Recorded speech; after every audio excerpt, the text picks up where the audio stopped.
Boeta, wat het jy nou alles hier? Dis nou die langpens oom en dis nou die Wag, wys die langpens vir die mense. Hulle ken nie 'n langpens nie. dis nou die lekker langpens. Waar is hy langs die blaarpens of waar Langs is die hy? blaarpens. Die langpens. Die langpens is spekvet. Dis daai Gensbok bil. Ja, en dis nou die lekker pere en goed. Dat is 'n lekker vanaand loop. Die pere. Ja, en dat hier ook nog 'n lekker langpens. Wat jy albei Gensbokke se. Albei oom, albei. Maar jy stop hom nie of niks. Niks oom, net soos hy loop. En jy gee 'n bietjie spice. Alles spys en 'n pepertjie en sy En dan braai hom op die rooster. op die rooster in die kool. En dan hier toe is daai wit vleis, dit is haas.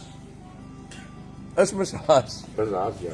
Dis haas van ons seepkans en daar langs aan, wat is dit mos? Ook hard so satie so. O, ook 'n hartsosatie, maar hier's haas. Hier's langpens met die Gensbok pere. Nou toe ek hoop julle eet lekker Kentucky en McDonald's. Hier loop ons. Daar's my maat Mosie, daar's Frederik Groda, Mosman en Boeta. Dinge is net gou Turk is net gou vir 'n radio onderhoud.